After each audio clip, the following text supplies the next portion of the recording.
వచ్చే reference.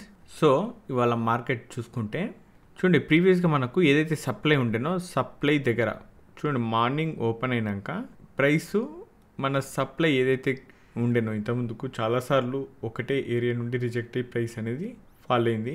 Okay, అక్కడ నుండి డైరెక్ట్గా ఏదైతే డిమాండ్ ఉండేనో మనకి ఎంతైతే స్పేస్ ఉంది అనుకున్నామో ఆ స్పేస్ అయితే ఫిల్ చేసింది. ఓకే, ఇప్పుడు డిమాండ్ ట్రిగ్గర్ అయింది. ఇప్పుడు నెక్స్ట్ ఏం అవ్వచ్చు, ఏం లేదు అంటే చూడండి, ఏం లేదు, డిమాండ్ సప్లై మధ్యలోనే గేమ్ ఉంటుంది అనుకున్నాం కదా. ఈ డిమాండ్ కిందకి ఎప్పుడైతే ప్రైస్ పోయి క్లోజ్ అవుతుందో అప్పుడు ఈ డిమాండ్ ఫెయిల్ అయినట్టు, బేరిష్ మూమెంటం అనేది ఇంకా స్ట్రాంగ్ ఉన్నట్టు అర్థం చేసుకోవాలి. ఎందుకంటే ఇప్పుడు మనకు కొన్ని సిచ్యువేషన్స్ని బేస్ చేసుకొని మార్కెట్లో పెద్ద పెద్ద ఫండ్ అనేది తీసేస్తారనమాట. సో ఇక్కడ వార్లు అవి ఇవి జరుగుతున్నాయి కదా. ఓకే, దాన్ని బేస్ చేసుకొని అలాంటి సిచ్యువేషన్స్లోనే ఇవి బ్రేక్ అవుతుంటాయి జనరల్గా.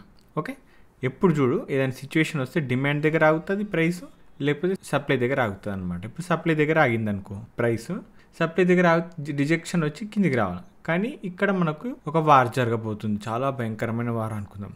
అది స్టార్ట్ అయిందంటే ఇక్కడ నుండి చాలా స్పీడ్గా ఫాల్ అయిపోతుంది అనమాట. అప్పుడు సప్లై వర్కౌట్ అయింది అని జనరల్గా మనం ప్లాన్ చేసుకుంటుంటాం. కాకపోతే ఈ సప్లై బ్రేక్ అవ్వాలన్నా కూడా స్ట్రాంగ్ మూమెంటం కావాలి. సో భారీ యుద్ధం జరగబోయి అయిపోయింది అనుకుందాం, అది ఇంకా పబ్లిక్లోకి రాకముందుకే ఇది బ్రేక్ అయిపోతుంది అనమాట.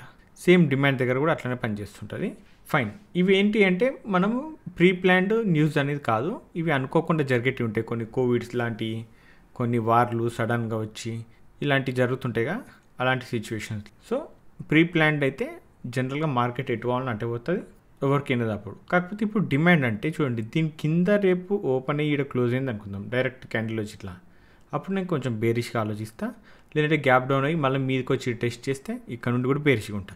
ఈ రెండు సినారియోలు క్రియేట్ అయినాయి అంటే నేను ఖచ్చితంగా బేరిష్గానే ఆలోచిస్తాను. కానీ ఇక్కడ క్లోజింగ్ ప్రైస్ ఇది అంటే ఫ్లాట్గా ఓపెన్ అవ్వడం, గ్యాప్ అప్ ఓపెన్ అవ్వడం, ఈ డిమాండ్ మీద ఎక్కడ ఓపెన్ అయినా కూడా ఒక డిమాండ్ అయితే ఉంది అనే విషయం గమనించాలి. ఈ డిమాండ్ ఉంటే మళ్ళీ ఇక్కడ నుండి సప్లై వరకు ఒక స్పేస్ అనేది ఉంటుంది.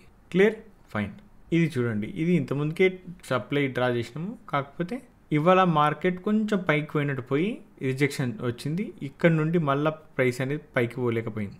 2 సార్లు అక్కడ నుండి ఫస్ట్ టైం ఫాల్ అయింది, తర్వాత 2 సార్లు ఫాల్ అయింది. బట్ ఇది ఒక రేంజ్లోనే ఉండిపోయింది. సప్లై దగ్గరకు పోలే, ప్రైస్ డిమాండ్ దగ్గరకు పోలే. ఒకవేళ రేపు ఫ్లాట్గా ఓపెన్ అయినా, గ్యాప్ డౌన్ ఓపెన్ అయినా, కింద డిమాండ్ ఉంది కాబట్టి ఈ డిమాండ్ నుండి కొంచెం బుల్లిష్గా ఉంటాను నేను.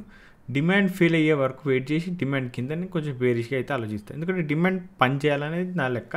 ఎందుకంటే ఆల్రెడీ సప్లై ట్రిగ్గర్ అయిపోయింది కాబట్టి డిమాండ్ ట్రిగ్గర్ అయితే ఈ డిమాండ్ నుండి ఈ సప్లై వరకు కొంచెం స్పేస్ ఉంది. ఈ స్పేస్ మధ్యలోనే నా ప్లాన్ అనేది ఉంటుంది. జనరల్గా ఫ్లాట్గా ఓపెన్ అయ్యి ఇట్లాంటి ఎక్కడ ఓపెన్ అవుతుందో తెలియదు, బట్ ఓపెన్ అయినా దాన్ని బేస్ చేసుకొని ప్లాన్ చేసుకుంటాను అనమాట.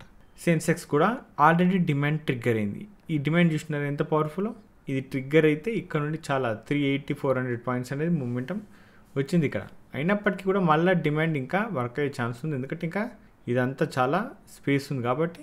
ఒకవేళ ఈ డిమాండ్ ట్రిగ్గర్ ఇక్కడ నుండి రిజెక్షన్ వస్తే స్పేస్ అయితే ఉంది పైకి, కాబట్టి నేను కొంచెం బుల్లిష్గా ఉంటా. కానీ ఇది ఫెయిల్ అయ్యే ఛాన్స్ కూడా ఉంటుంది.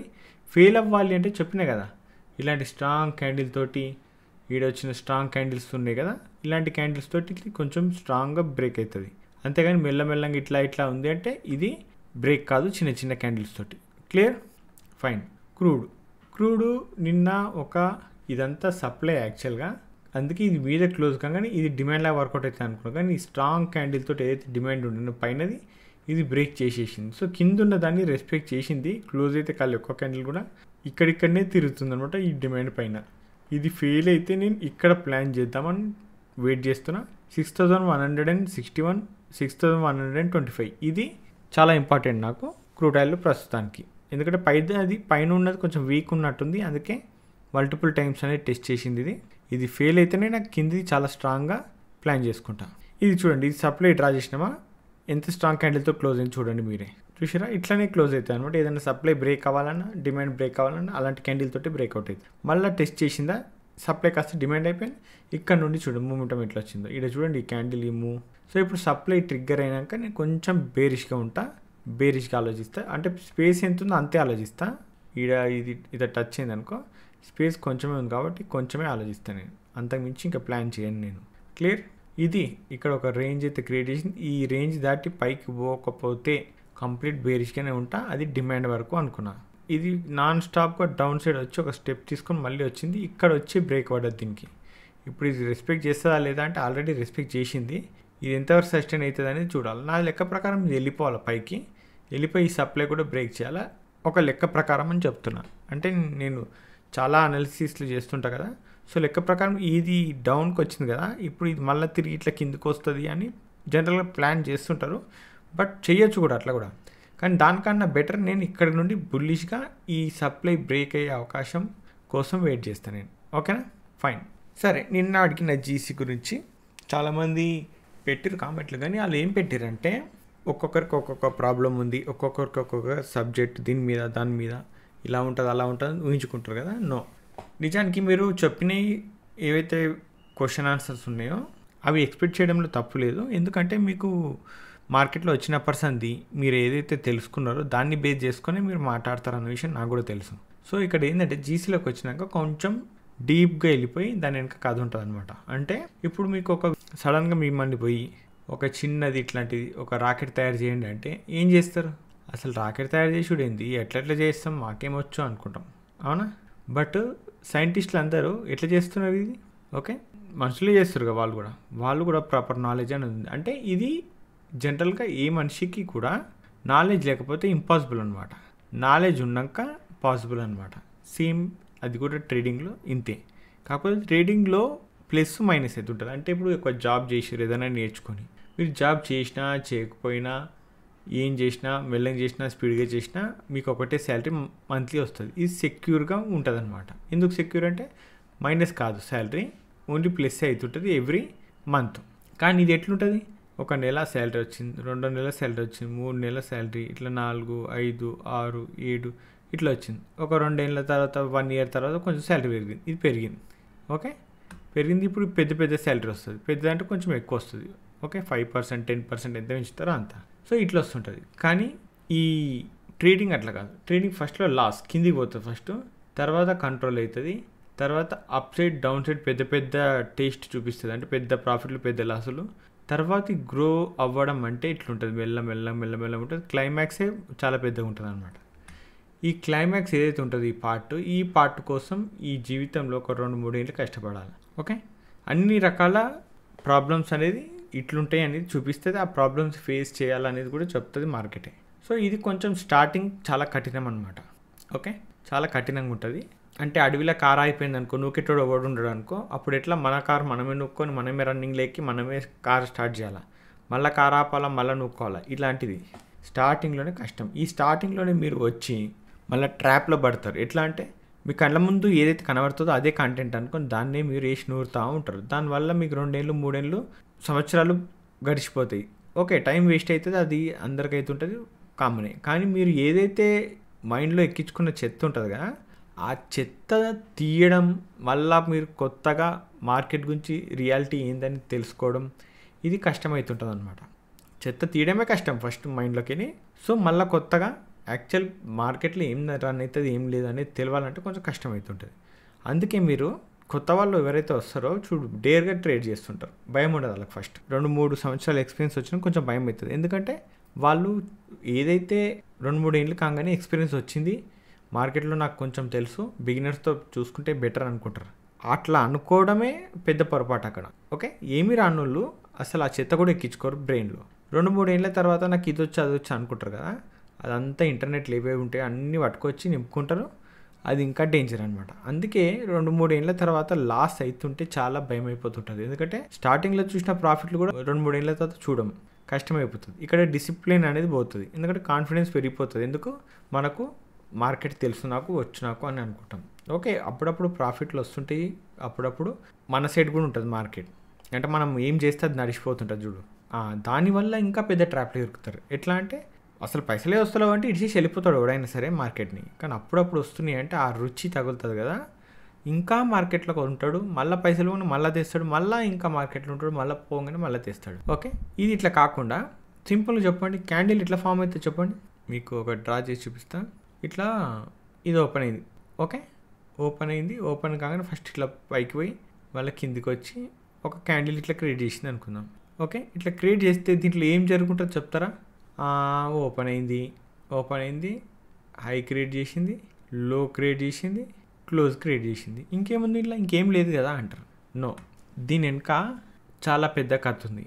ఒక అడవి లాంటి కథ ఉంది. ఆ కథ మొత్తం మీకు జీసీలోనే అర్థమవుతుంది. సో నేను డిజైన్ చేసింది మొత్తము మీకు క్యాండిల్ నుండి ఓకే మొత్తం మార్కెట్లో ప్రైస్ డైరెక్షన్, అంటే ఇక్కడ ఈడికెళ్ళి ఇంత ఫాల్ అయింది కదా, ఇది మన డిమాండ్ దాకా వచ్చింది సప్లై నుండి. ఇది ఏడ పడితే ఆడ మనకు ఇంటిల్ కనబడితే బయట మీరు స్ట్రాటజీలు అవి ఇవి చూసుకుంటూ ఉంటాయి. కానీ నిజానికి ఈడ ఎన్ని ట్రేడ్లు ఉంటాయి అంటే అంటే ఒక్కటి ఉంటుంది, 2 ఉంటాయి. పర్ డే కూడా 1-2 దొరుకుతాయి, 3 దొరుకుతాయి. మిగతా ఏరియాలో బై చేయొద్దు. అంటే మీకు ఒక విచిత్రమైన మంత్రదండం ఉందనుకుందాం. ఏడే ప్లాన్ చేయాలి అంటే ఓకే ఇది మీరు బయింగ్ చేయాల్సిన ఏరియా అని ఓకే ఏదైనా ఇండికేటర్ అంటే సిగ్నల్ ఇచ్చింది అనుకుందాం, ఇది మీరు బై చేయాల్సిన ఏరియా అని. ఏవైనా సరే లోలు మళ్ళీ ఇంకేడు ఇవ్వలేదు అనుకుందాం. సో ఈ ఒక్కటి పట్టుకొని ఆప్షన్ బయింగే చేస్తుంటారు కదా జనరల్గా, ఆప్షన్ బయింగ్ ప్లాన్ చేస్తారు అనుకుందాం. ఇది ఇట్లా వచ్చి ఇది కొంచెం కిందికి రాగానే మళ్ళీ కొంచెం స్పైక్ కిందికి రాగానే మన ప్రీమియం అనేది మైనస్లోకి పోయి లాస్ అవుతుంటాం. ఓకే ఆప్షన్ బయింగ్లో రాదనుకుందాం. ఓకే ఒక్కొక్క లాటు ఆప్షన్ సెల్లింగ్ కూడా చేసుకోవచ్చు కదా, అప్పుడేం డీకే ఉండదుగా, ప్లస్ అవుతుంది మనకు, అది డీకే మైనస్ కాదు. సో ఇలాంటి మీకు ఎక్కడికి వెళ్ళి ప్రైస్ బౌన్స్ అవుతుంది, ఎక్కడికి వెళ్ళి ప్రైస్ ఎగిరే ఛాన్స్ ఉంది, ఆ ఏరియాస్ ఏంది అనేది తెలియాలి కదా. ఓకే ఇప్పుడు నిన్న మనం ఇది ఒక సప్లై అనుకున్నాం, ఇది డిమాండ్ అనుకున్నాం. ఓకే ఎందుకంటే ఇక్కడ నుండి ప్రైస్ అనేది స్పీడ్గా బౌన్స్ అయింది, ఇక్కడ నుండే ఈ ప్రీవియస్గా ఒక సప్లై ఉంది కాబట్టి డ్రా చేసుకున్నాం. మరి ఈడికి ఎలా వచ్చింది, ఇప్పుడు నువ్వు వచ్చింది ఈడికెళ్ళి ఇట్లా వెళ్ళిపోవచ్చు కదా, మళ్ళీ ఈడిని ఎందుకు అయింది రాదా డౌట్లు మీకు? ఫెయిల్ కావంటలేను, ఫెయిల్ అవుతాయి. ఫెయిల్ అంటే చూడండి 100 ట్రేడ్లు చేస్తే 50 ఎలాగో ఫెయిల్ అవుతాయి. ఓకే 50 ఫెయిల్ అవుతాయి, అవి మనం ముందే రాసి పెట్టుకోవాలి. ఎట్లా అంటే ఇప్పుడు హెడ్ అండ్ టైల్స్ కాయిన్స్ వేస్తావు, 100 సార్లు ఎగిరేస్తావు, 50 హెడ్ రావచ్చు, 50 సార్లు టైల్ రావచ్చు. ఓకే సింపుల్ తెలుసు కదా. అంతకుమించి ఇంకా మనం ఊహించుకోదేవి, ఊహించుకొని ఊహల మీద మనం ట్రేడ్ చేయొద్దు. ప్రాక్టికల్ ఏం జరుగుతుంది, 50-50 ఛాన్స్ ఉంటుంది. ఆ ఛాన్స్ మీద మనం ప్రాఫిట్ తీయచ్చు. ఎందుకంటే 50 అంటే ఏంది, 50 ఎస్ఎల్, 50 సార్లు ట్రేడ్ చేసి ఒక్కొక్క $1 రిస్క్ చేస్తే $50 లాస్ అయినాం అనుకుందాం మైనస్. అదే 50 సార్లు ట్రేడ్ చేసి 1:2 ప్లాన్ చేసినాం అనుకుందాం. జనరల్గా మనం చేయము బట్ చెప్తున్నా, అంటే లాస్ అయితే ₹1, ప్రాఫిట్ వస్తే ₹2, ఒక 50 ప్రాఫిట్ వచ్చే ఛాన్స్ ఉంటాయిగా. ఇక్కడ $100 వస్తుంది, అంటే ఇక్కడ ప్లస్ 100. ఇప్పుడు ఓవరాల్గా ప్రాఫిట్ ఎంత, $50. అంటే 100లో 50 ఎస్ఎల్ అయినా 50 టార్గెట్ అయినా కూడా $50 మిగులుతున్నాయి. సో ఇది జనరల్గా నేను బేసిక్ చెప్పిన, కానీ 1:2 ఉండదు మనం గేమ్లో, 1:4 మినిమం ఉంటుంది. సో ఇక అది ఊహించుకోండి ఎట్లుంటుందో. బట్ నేను 100లో 50 ట్రేడ్లు కూడా కాదు, 100లో 30 ట్రేడ్లు సక్సెస్ అయినా కూడా ప్రాఫిట్లో ఉండే ప్లాన్స్ అనేది ఉంటాయి అన్నమాట. సో ఇది ఒక్కటి కాదు, చాలా రకాలు ఉంటాయి, మాట్లాడుకుంటూ పోతే గంటలు అవుతుంది. సో అది మీరే అర్థం చేసుకోవాలి. ఫైన్ సరే, ఇది ఇంకా చెప్పుకుంటూ పోతే ఇంకా పెద్ద కథనే ఉంటుంది, క్యాండిల్స్ స్వింగ్స్ ఇవన్నీ కూడా. కానీ సరే మీకు ఒకటి క్వశ్చన్ అడుగుతా. చాలామంది అట్లీస్ట్ ఎక్కువ లాస్ కాకుండా కొంతవరకు ప్రాఫిట్లో ఉంటారు, లేకపోతే చాలా ప్రాఫిట్లో ఉండొచ్చు, ఎటు తిరిగి కాస్ట్ అని ఉండొచ్చు. అంటే డిసిప్లిన్గా హోల్డ్ చేస్తున్నారు మంచి పోర్ట్ఫోలియో, అది ఇంటర్డే అయినా సరే, స్కాల్పింగ్ అయినా సరే, ఇన్వెస్ట్మెంట్ అయినా సరే. సో వీటికి కారణం ఏంది అంటే చాలా కారణాలు ఉంటాయి.